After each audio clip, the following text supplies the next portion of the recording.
the possibility that the world economy can crash is obviously hardwired within it. It is now something that we have to accept.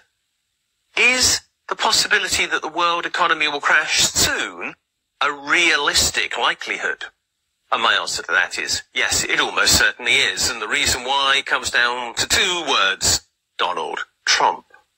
Trump has set out to crash the world economy. I really don't think there's much doubt about that. He has declared trade war, and he has said that he will also impose economic sanctions on countries that refuse to use the dollar for trade. He is, in other words, setting out to undermine the credibility of the world's reserve currency, the dollar, by threatening any country that does not want to use it. And he is threatening that any country that wants to take sanction against the US because it is going to impose sanctions on them via tariffs is going to suffer as a consequence. You cannot do that if you are the world's major economic power and not give rise to the likelihood of an economic crash. Simple, straightforward, fact. So, should we be worried about this? Well, yes, of course we should be. But what is the consequence going to be? And why is Donald Trump not worried about this? And the answer to that is that I'm afraid to say that something has also become hardwired into the world economy. In 2008 and in 2020, the world was saved with bailout money. In 2008, quantitative easing became a feature of economic life. Before then, the possibility that the government would issue bonds to immediately repurchase them to pretend that it wasn't actually providing direct finance to itself from its central bank to fund its programs to ensure that the economy kept going was unknown. But that is what QE did in 2008. And let's be honest, despite all the problems it gave rise to, and it should not have been done in the way that it was, it did keep economies going during that crisis. And it did exactly the same again in 2020. Again, I would not have done it as the QE program was managed, and the aftermath of that program, the quantitative tightening program now being run by the Bank of England, is completely disastrous and was in fact the main cause for the crash during Liz Truss's short premiership.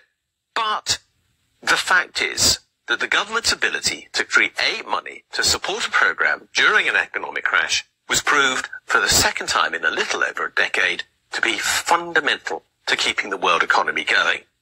So what is Trump doing? He's relying on another bailout. That, I am sure, is what underpins his thinking and that of those who are following him.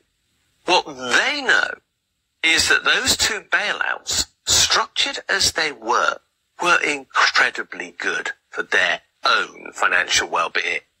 They probably weren't great for your financial well-being because wages have in effect flatlined since 2008. GDP growth has flatlined since 2008. And since 2020, very large numbers of people have not been able to work who previously did for all sorts of reasons as a consequence of the fallout from COVID. And we most certainly have not been seeing growth, and we are seeing austerity again. So for lots of reasons, most people in the world have suffered since 2008. But Trump and his cohort haven't. That cohort is the world's wealthy. And they did immensely well out of quantitative easing, because the way in which it was structured was to provide funds to the City of London, to the banking arrangements of New York, and to the bankers of Frankfurt, and they used that money to basically inflate the value of the world's financial assets. Stock markets have increased in value since 2008, unsurprisingly, because lots of money, whole walls of money, have flooded in their direction. Commercial property prices have increased. Domestic property prices have increased. Anything which has no productive value in itself.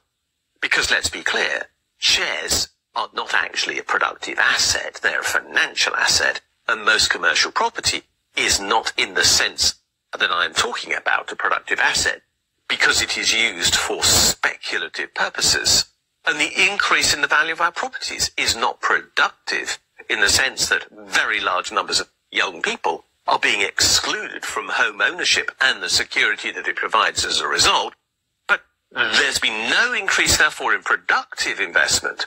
But the value of assets used for speculative purposes by the wealthy has gone through the roof. And what does Trump expect if he creates another world financial crisis?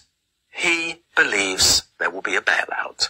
And he believes that he and his cohort, the world's wealthy, will benefit from there being vastly more money in circulation with very little to use it on except the inflation in the value of the assets that they own. That is what he's banking on. This is literally, I think, his economic policy. This is what he expects as a consequence of his trade wars. He doesn't care that we suffer. He won't care about the countries in the developing world.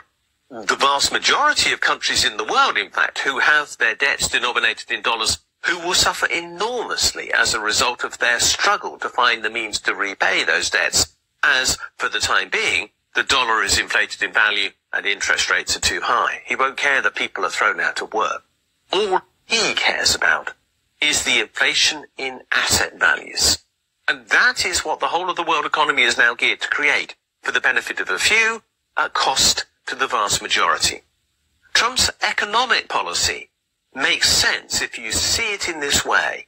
He runs a bailout economic strategy that is going to work for him and his friends, because it will result, when the world economy crashes, in yet more money being made available through the central banking system to inflate the value of the assets that they own, and they'll say, thank you very much, we did very nicely out of that. When can we have another crash?